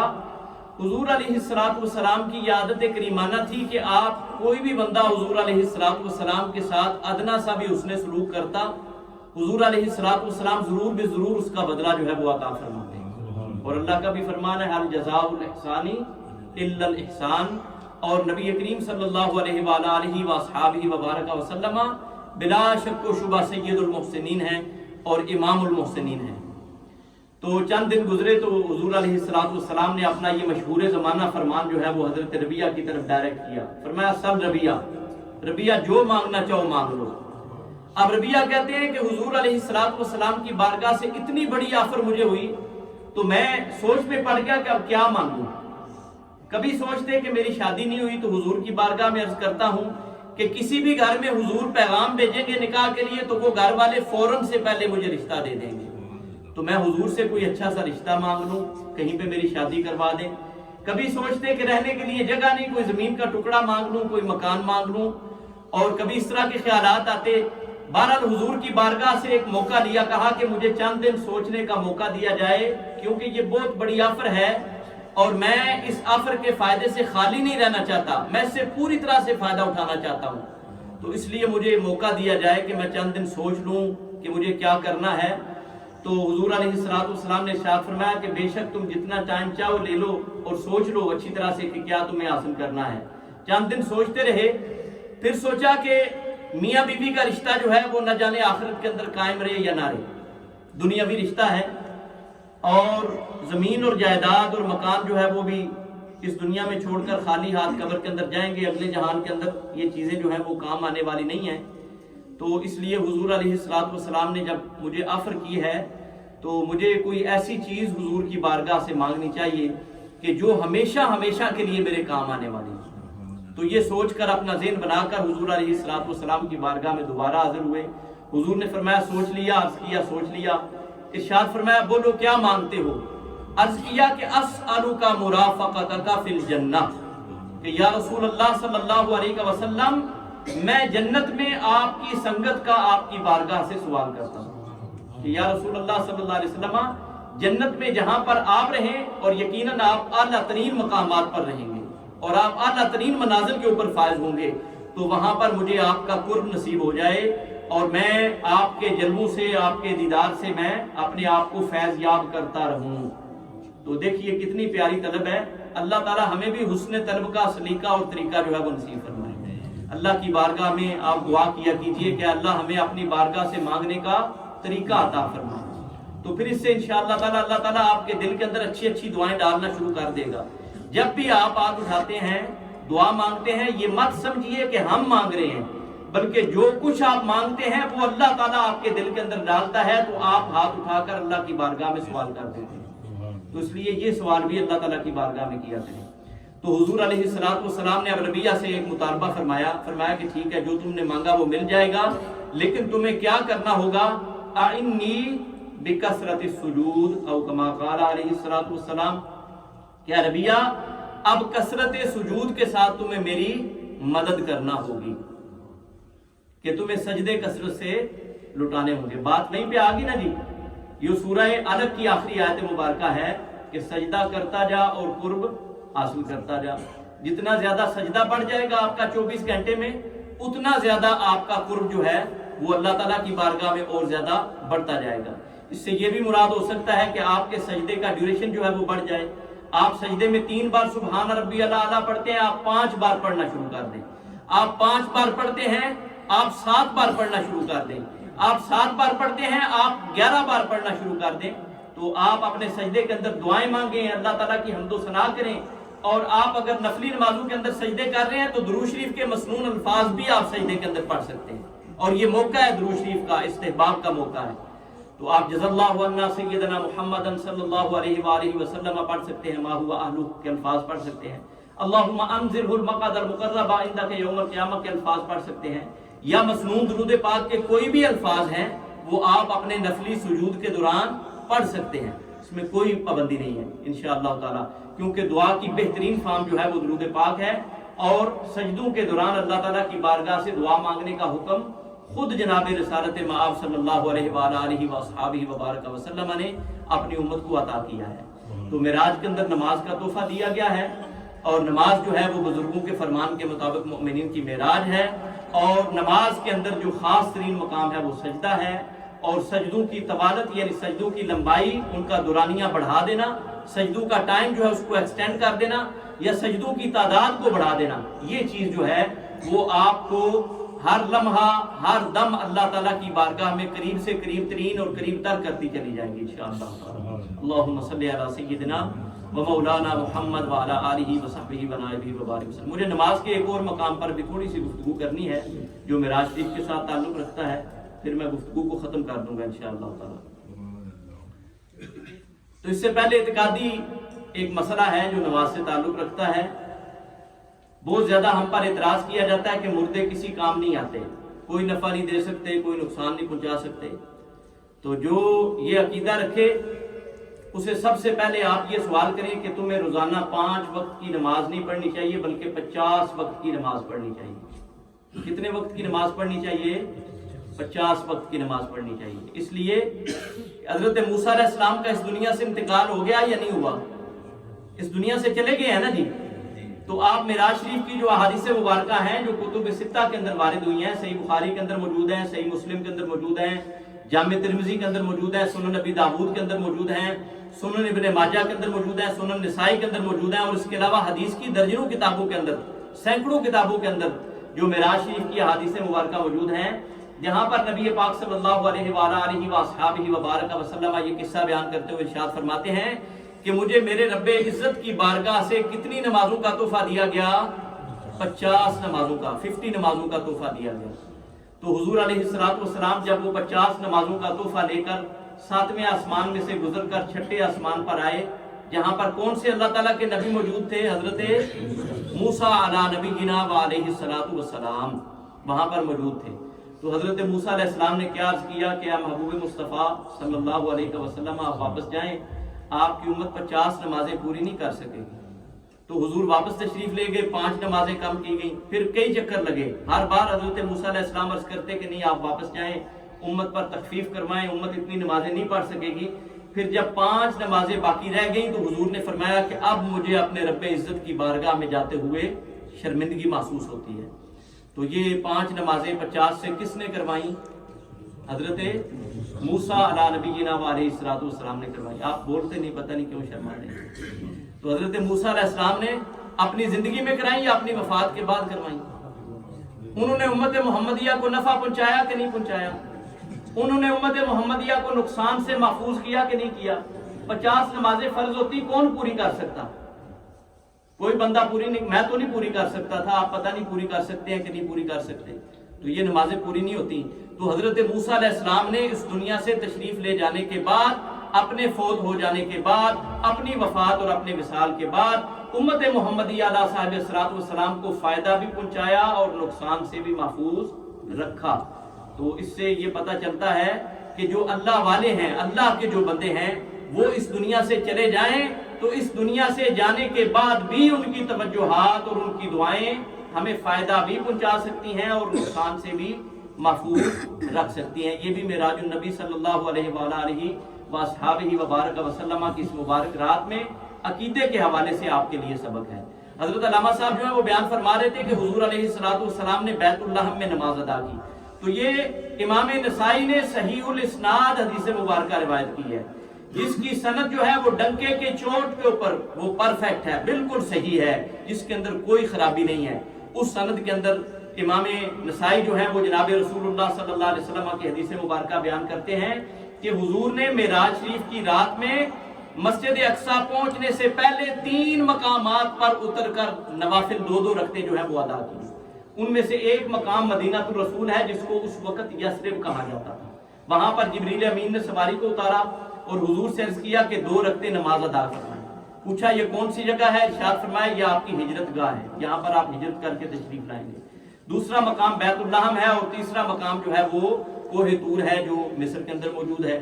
تو ان 3 مقامات پر حضور کی سواری کو اتار کر یہ فرمائش کی گئی کہ یہاں پر 2 رکعتیں نمازیں ادا کریں۔ تو یہاں سے یہ پتہ چلتا ہے کہ جہاں پر اللہ والوں کے ڈیرے ہوتے ہیں وہاں پر جا کر شریعت مطہرہ کے آداب کو پوری طرح سے خاطر میں رکھ کر ان کی پابندی کرتے ہوئے اگر آپ وہاں پر نوافل ادا کرتے ہیں، نمازیں ادا کرتے ہیں تو یہ بدعہ نہیں ہے بلکہ یہ جناب رسول اللہ صلی اللہ علیہ وآلہ وصحبہ وبارک وسلم کی سنت ہے۔ کیا ہے بولیے؟ سننا ہے. سننا ہے یا بدعہ ہے؟ یہ سنت رسول ہے. تو اس لیے ہم اس سنت پر بھی عمل کرتے ہیں. اور پھر جو منکرین ہیں انہوں نے اس حدیث مبارکہ کو کمزور کرنے پر بڑا زور لگایا پر ان کا بس نہیں چلا، کیونکہ اس کی سند جو ہے وہ بڑی مضبوط ہے، بالکل پتھر کی طرح اس کی سند جو ہے وہ مضبوط ہے، لوہے کی طرح مضبوط ہے، اس سے بھی بڑھ کر مضبوط ہے، اور اس میں کوئی سقم نہیں، کوئی خرابی نہیں.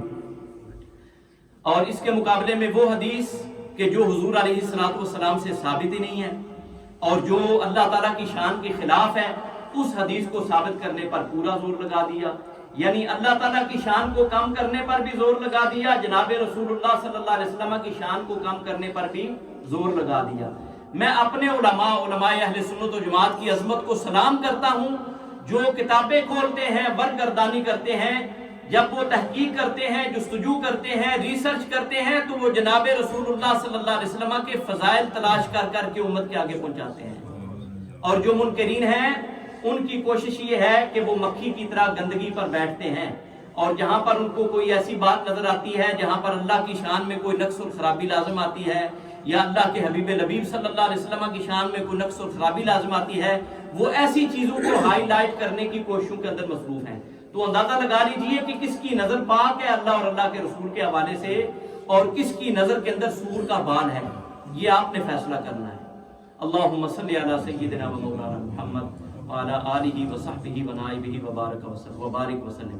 اچھا جی، آخری بات عرض کرتے ہیں. نماز کے اندر بڑا ایک خاص مقام ہے جس میں ہماری توجہ جو ہے وہ پوری طرح مبذول نہیں ہوتی. انشاءاللہ آج کے بعد آپ ضرور اس پر توجہ فرمائیں گے. تو نماز کے اندر التحیات ہے. یہ نماز کا بڑا ایک خاص موقع ہے.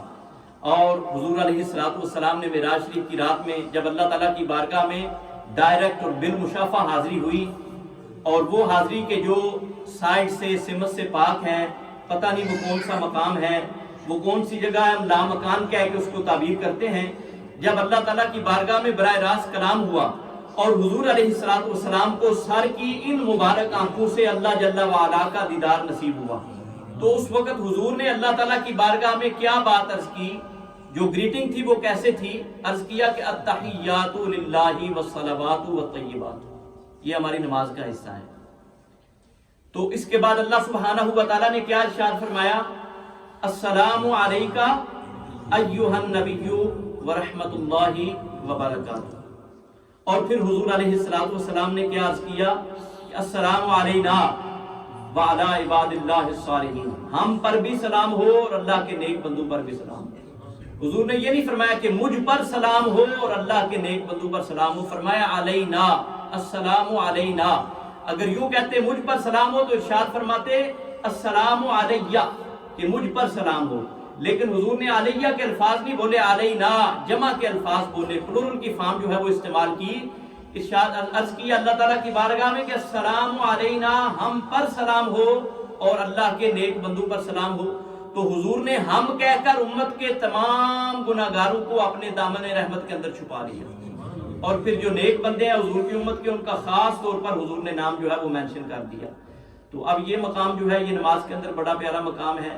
اس لیے ہمارے بزرگوں نے یہ تعلیم کی ہے، تلقین کی ہے کہ التحیات پڑھتے پڑھتے ویسے نہیں گزر جانا.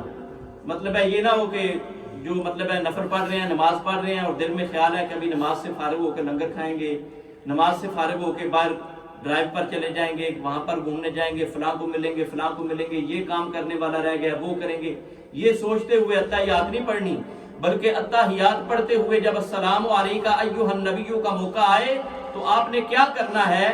وَأَحْضِرْ فِي قَلْبِكَ النَّبِيَّ صلی اللہ علیہ وعلیٰ آلہ وَأَصْحَابِهِ وَبَارَكَ وسلم. امام محمد الغزالی تلقین کرتے ہیں کہ وَأَحْضِرْ فِي قَلْبِكَ النَّبِيَّ صلی اللہ علیہ وسلم وَشَخْصَهُ الْكَرِيمِ وَقُلْ السَّلَامُ عَلَيْكَ أَيُّهَا النَّبِيُّ وَرَحْمَةُ اللَّهِ وَبَرَكَاتُهُ. کہ السلام علیکہ ایھا النبی ورحمۃ اللہ تعالی ورحمۃ اللہ وبرکاتہ کے الفاظ کو کہنے سے پہلے اپنا کنسپٹ درست کر اور اپنی سوچ اور اپنی ڈائریکشن کا قبلہ بالکل سیدھا کر لے. اور حضور نبی کریم رؤوف الرحیم علیہ السلام کی ذات کریمانہ جو ہے اس کا خیال اپنے دل اور دماغ کی دنیا کے اندر لے کر آ.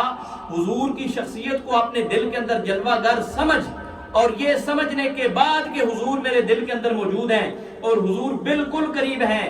النبی اولا بالمؤمنین من انفسہم، جو نبی مصطفیٰ صلی اللہ علیہ وسلم ہیں وہ تو اہل ایمان کی جانوں سے بھی زیادہ بڑھ کر قریب ہیں.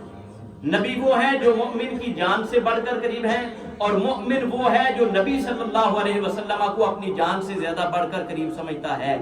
تو اس طرح حضور کو اپنے قریب جان کر، حضور کو اپنے سامنے جان کر، اور حضور کے جلووں کو اپنے دل کے اندر موجود جان کر، اور جو کتابوں کے اندر حضور کا حلیہ مبارک لکھا ہوا ہے اس کا خیال بھی دل کے اندر لانا چاہے تو وہ بھی لا سکتا ہے، لیکن کسی خاص شکل کا تصور نہ کرے انلیس پہلے سے حضور علیہ السلام کا دیدار خواب میں ہو چکا ہے تو پھر وہ تو شکل مبارکہ لازماً آنکھوں کے اندر آ جائے گی. لیکن اگر ابھی تک دولت دیدار سے وہ ابھی فیضیاب نہیں ہو سکا، ابھی تک حضور کی زیارت نہیں ہوئی، تو پھر شمائل کی کتابوں کے اندر جو کوئی لکھا ہوا ہے اس کے بارے میں سوچ سکتا ہے. کیا سوچ سکتا ہے؟ مثال کے طور پر کہ حضور علیہ السلام کا چہرہ سورج سے بھی زیادہ بڑھ کر چمکتا ہے. کان اذا جاء فی الشمس غلب ضوءه ضوء الشمس، یہ حدیث مبارکہ کی کتابوں میں لکھا ہوا ہے کہ حضور علیہ السلام جب چڑھتے ہوئے سورج کی روشنی کے اندر آتے، دودھ کے اندر آتے، تو حضور کی روشنی، حضور کا نور سورج کے نور کے اوپر غالب آ جاتا. یہی وجہ ہے کہ حضور کا سایہ زمین پر نہیں گرتا تھا. سایہ تو اس چیز کا گرتا ہے نا کہ جس کی روشنی سے سورج کی روشنی زیادہ ہو تو اس کا سایہ زمین پر ریفلیکٹ کرے گا، اور جس کی روشنی اور جس کا نور سورج سے بھی زیادہ ہو جائے تو اس کا سایہ زمین پر کیسے ریفلیکٹ کر سکتا ہے. تو حضور علیہ السلام کا چہرہ مبارک سورج سے بھی زیادہ بڑھ کر چمکدار تھا. یہ سوچ سکتے ہیں آپ السلام علیکم ایھا النبی کہتے وقت، آپ یہ سوچ سکتے ہیں کہ حضور کا چہرہ مبارک چاند سے بھی زیادہ بڑھ کر خوبصورت تھا. آپ یہ سوچ سکتے ہیں کہ حضور علیہ السلام کا چہرہ مبارک جو ہے وہ تلوار سے بھی زیادہ بڑھ کر چمکدار تھا. آپ سمجھ سکتے ہیں کہ حضور علیہ السلام کا چہرہ مبارک جو ہے دنیا کائنات کی خوبصورت سے خوبصورت جو چیزیں ہیں ان سے بھی زیادہ بڑھ کر خوبصورت تھا. آپ یہ سوچ سکتے ہیں کہ حضور علیہ السلام کی جو مبارک آنکھیں ہیں، ان مبارک آنکھوں کے اندر جو سیاہ حصہ ہے وہ شدید سیاہ تھا، اور جو سفید ہے وہ پوری طرح سے سفید ہے. آپ یہ سوچ سکتے ہیں کہ حضور علیہ السلام کی جو مبارک آنکھیں ہیں ان کے اندر جو سفیدی ہے اس سفیدی کے اندر ریڈ کلر کے سرکلز جو ہیں وہ موجود تھے.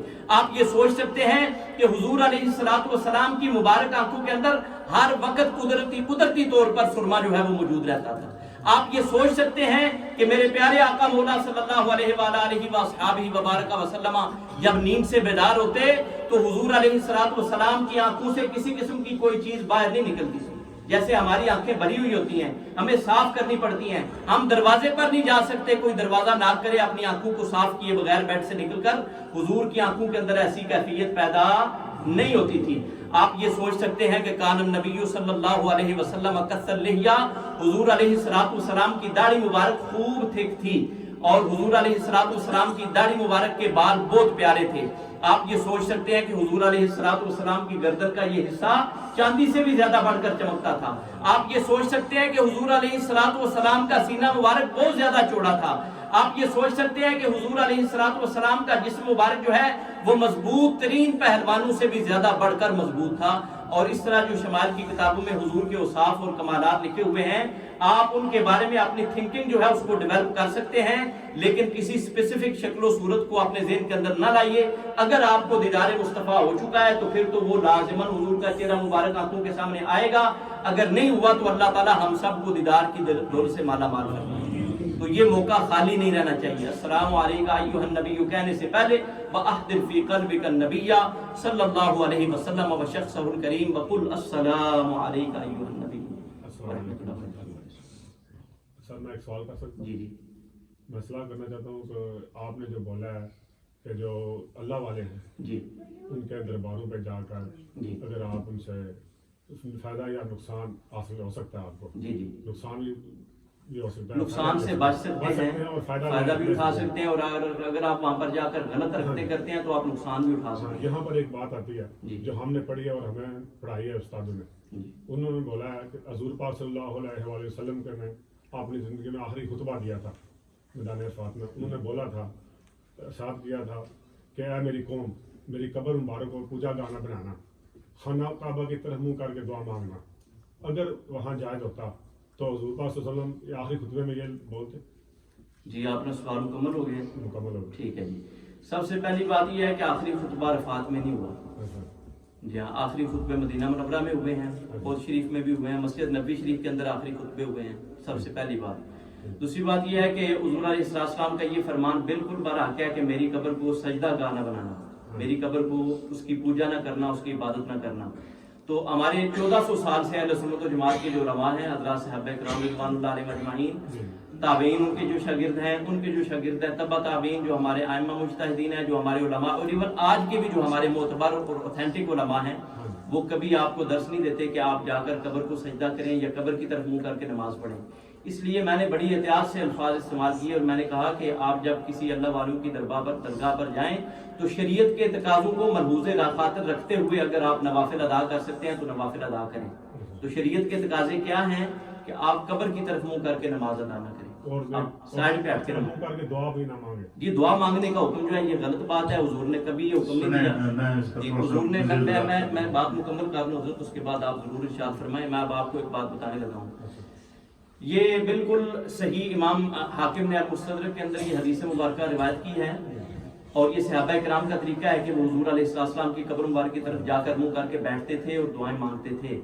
تو حضرت ابو ایوب انصاری رضی اللہ تعالیٰ عنہ، جن کا نامی اس میں گرامی حضرت خالد ہے، وہ مسجد نبوی کے اندر موجود تھے اور اس وقت جالیاں وغیرہ نہیں لگی ہوئی تھیں، تو اجرا مبارک کے اندر اپروچ تھی، کوئی بھی بندہ اندر جا سکتا تھا. تو وہ حضور علیہ السلام کی قبر مبارک کو ایسے لپٹ کر بیٹھے ہوئے تھے. اب یہ دور ہے مروان کا. مروان جو ہے وہ بنو امیہ کی خلافت تھی، وہ مروان مدینہ منورہ کا گورنر تھا. تو وہ مسجد نبوی کے اندر آیا اور اس نے ایک شخص کو دیکھا کہ وہ قبر مبارک سے لپٹا ہوا ہے. اس نے ایسے گردن سے پکڑ کر اس کو واپس کھینچ لیا. اس نے جب اس کا چہرہ اپنی طرف پھیرا تو دیکھا کہ وہ میزبان رسول حضرت سیدنا ابو ایوب خالد الانصاری رضی اللہ تعالیٰ عنہ. تو اس نے کہا کہ ابو ایوب یہ کیا کر رہے ہو، کیا کر رہے ہو؟ اس کے ذہن میں بھی یہی سوال تھا جو آپ کے ذہن میں ڈالا گیا ہے، یا آپ کے ذہن میں غلط بات ڈالی گئی ہے. تو اس نے کہا کہ یہ کیا کر رہے ہو؟ صحابی رسول، اور عام صحابی نہیں بلکہ میزبان رسول، حضور علیہ السلام کے قرب میں وقت گزارنے والے بڑے خاص صحابی مدینہ منورہ کے، جو حضور کی بارگاہ سے ڈائریکٹ تعلیمات انہوں نے لی. تو انہوں نے کہا کہ جئت رسول اللہ صلی اللہ علیہ وسلم ولم ازر حجرا. یہ حدیث ڈنکے کی چوٹ پر صحیح الاسناد ہے. اگر کوئی بندہ اس کی سند کو چیلنج کرنا چاہتا ہے تو میں بالکل حاضر ہوں، اس کے لیے جو انعام مانگے گا میں اس کو دینے کے لیے تیار ہوں. تو انہوں نے کہا کہ میں جناب رسول اللہ صلی اللہ علیہ وسلم کے پاس آیا ہوا ہوں، کوئی پتھر یا دیوار وغیرہ کے پاس نہیں آیا ہوا. سبحان اللہ. تو یہ چیز ہے. وہ یہ کنسپٹ لے کر گئے ہوئے تھے کہ اگرچہ حضور اپنی قبر مبارک کے اندر ہیں، لیکن ہم جب حضور کی قبر مبارک پر بھی حاضر ہوتے ہیں تو ہم حضور کے پاس حاضر ہوتے ہیں. ہم قبروں کو، پتھر وغیرہ کو دیکھنے کے لیے نہیں آتے، بلکہ حضور کی بارگاہ کی حاضری کا جو فیض ہے وہ حاصل کرنے کے لیے آتے ہیں. تو یہ چیز ہے. حضرت امام مالک جو 4 ائمہ میں سے ایک امام ہے، تو ان سے پوچھا گیا کہ جب حضور کی بارگاہ میں حاضری دینی ہے تو ادھر منہ کرنا ہے قبلے کی طرف، حضور کی طرف پیٹھ کر کے دعا مانگنی ہے، یا ادھر؟ انہوں نے کہا کہ اس کی طرف منہ کر کے دعا مانگو جس نے خانے کعبے کو قبلہ بنایا، جو کعبے کا بھی کعبہ ہے. تو یہ چیز ہے. امت کا عمل اس بات پر ہے. تو اب آپ کی ذمہ داری ہے کہ جس کسی نے یہ شیطانی پٹی جو ہے وہ پڑھی ہے اور آپ کے دماغ کے اندر یہ بات اتاری ہے، آپ اس سے اس بات کا پروف مانگیں کہ اس نے حضور علیہ السلام کی طرف ان ناجائز الفاظ کو کیسے منسوب کیا کہ حضور نے منع کیا کہ جب تم میری قبر پر آؤ تو میری قبر کی طرف منہ کر کے دعا نہ مانگنا. یہ کون سا مائی کا لال ہے جو حدیث مبارکہ میں ہمیں دکھائے تو ہم انشاءاللہ اس کو منہ مانگا انعام جو ہے وہ دینے کے لیے تیار ہیں. وما علینا الا البلاغ. خوبصورت واقعی شاخی جواب صاحب نے دیا. اس میں تھوڑی سی اور بات یہ سمجھ لیں کہ ہمارے بزرگوں نے، اعلیٰ حضرت امام اہل سنت نے باقاعدہ روضہ رسول پر حاضری کے آداب بتائے، اور ان میں سے ایک یہ بھی عادت بتایا ہے کہ جالیوں سے 4 ہاتھ دور رہ کر نبی علیہ السلام کے مزار پر حاضری جب دیں تو دعا کریں. اسی طریقے سے یہ جو کہا کہ آپ کا یہ سوال ہے کہ کعبے کی طرف منہ کر کے دعا کرنی چاہیے، یہ حکم ہے کہ کعبے کی طرف منہ کر کے نماز ادا کرنی چاہیے. باقی دعا جو ہے قرآن کریم میں اللہ تعالیٰ کے ارشاد ہے نا کہ فَأَيْنَمَا تَوَلُّوا فَثَمَّ وَجْهُ اللَّهِ. جس طرف منہ کرو گے تم اس طرف اپنے رب کو پاؤ گے. اللہ تعالیٰ صرف قبلے کی طرف محدود نہیں ہے، وہ خالق کائنات ہے. جس طرف بندہ جو سرکار دو عالم صلی اللہ علیہ وسلم نے کی حدیث ہے، حضور نے فرمایا کہ میرا جو امتی چاہے وہ مشرق کا رہنے والا ہو یا مغرب کا رہنے والا ہو، وہ دنیا کے کسی بھی کونے میں جب مجھ پر درود و سلام پڑتا ہے تو اللہ میری روح کو اس کی طرف متوجہ کر دیتا ہے. میں اس کی آواز کو مدینے سے سنتا ہوں اور اس کی سلام کا جواب بھی دیتا ہوں. تو باقی اولیاء اللہ اور انبیاء کرام کے مزارات پر حاضری دینا اگر شرک ہے تو نبی علیہ السلام نے مسئلہ بھی معراج میں حل کر دیا کہ حضور علیہ السلام سب سے پہلے جو مسجد اقصیٰ میں گئے ہیں تو اللہ تعالیٰ نے فرمایا کہ میں اپنے محبوب کو وہاں کیوں لے کر گیا؟ لِنُرِيَهُ مِنْ آیَاتِنَا، تاکہ اپنے محبوب کو اپنی بعض نشانیاں دکھائیں. اور وہ بعض نشانیاں کیا ہیں؟ 1.25 لاکھ انبیاء کے مزارات ہیں. پھر مزارات کے اوپر جانا اگر شرک ہے، بدعت ہے، تو اسی معراج کے اندر نبی علیہ السلام نے فرمایا کہ جب میں کثیب احمر سے گزرا تو وہاں موسیٰ علیہ السلام کی قبر مبارک تھی. تو میں نے موسیٰ علیہ السلام کو دیکھا کہ کان موسیٰ یصلی فی قبرہ قائما، کہ میں نے دیکھا کہ موسیٰ علیہ السلام اپنی قبر مبارک کے اندر کھڑے ہو کر صلاۃ پڑھ رہے تھے. اعلیٰ حضرت نے فرمایا کہ وہ بعد نے اس کا ترجمہ کیا کہ موسیٰ علیہ السلام نماز پڑھ رہے تھے. تو اعلیٰ حضرت فرماتے ہیں وہ تو نماز کا موقع ہی نہیں تھا. تو ان اللہ و ملائکتہ یصلون علی النبی کا معنی درود پڑھنا بھی ہے کہ موسیٰ علیہ السلام نبی پاک کے استقبال کے لیے اپنی قبر میں کھڑے ہو کر، تو حضور علیہ السلام کو قبر کے اندر موسیٰ علیہ السلام کے نماز پڑھنے کو بھی بتا رہے ہیں. تو اس لیے جو مزارات اولیاء کے اوپر یا مزارات انبیاء کے اوپر جو برکت حاصل کرنے کے لیے جایا جاتا ہے، ہمارے اہل سنت کے نزدیک مزار کو چومنا بھی جائز نہیں ہے، مزار کو سجدہ کرنا بھی جائز نہیں ہے، مزار کا طواف کرنا بھی جائز نہیں ہے. کوئی ایسا عمل جس سے کوئی جو ایسا شائبہ پیدا ہوتا ہو، بلکہ آداب مزار حاضری رسول کا یہ بتایا گیا کہ 4 ہاتھ دور پائنتی کی طرف کھڑے ہو کر نبی علیہ السلام کی بارگاہ میں سلام عرض کرے. تو یہ اس طرح کے جو فتنے پھیلا کے نا، یہ صرف انبیاء اولیاء کی شان ہے. ان کے پاس پروف نہیں ہے حضرت. مسجد مدینہ منورہ میں حضور علیہ السلام کے قدمین شریفین کی طرف باہر میں حضور کی بارگاہ کی طرف گنبد شریف کی طرف منہ کر کے دعا مانگ رہا تھا. ان کا مولوی آ گیا جی، سرخ رومال والا. اس نے کہا کہ آپ ادھر منہ کر کے کیوں دعا مانگ رہے ہیں؟ میں نے اس سے جواباً یہی سوال کیا. میں نے کہا کہ 6666 یا جتنی بھی آیات ہیں قرآن پاک کی اور نبی پاک صلی اللہ علیہ وسلم کی حدیث مبارکہ کا جتنا بھی اویلیبل ذخیرہ ہے، اس میں سے کوئی ایک آیت یا کوئی ایک حدیث جو ہے وہ مجھے نکال کر دکھا دو کہ اس طرف منہ کر کے دعا مانگنا منع ہے، تو میں فوراً دعا مانگنے سے رک جاؤں گا. وہ خاموش ہو کے واپس چلا گیا. ثبوت نہیں ہے ان لوگوں کے پاس. درست رکھنا چاہیے. دعا اللہ سے مانگی جاتی ہے، انبیاء اور اولیاء کا وسیلہ پیش کیا جاتا ہے. تسلی ہوئی یا کہ اور کوئی وضاحت کر دیجیے؟ ماشاءاللہ.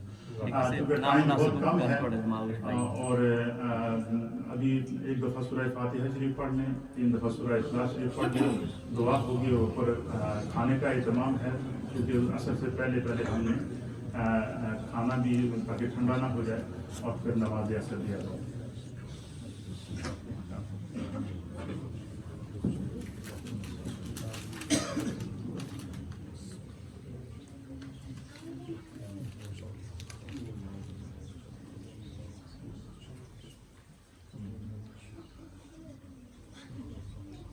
ایک دفعہ سورہ فاتحہ شریف اور 3 دفعہ سورہ اخلاص شریف کی تلاوت کریں.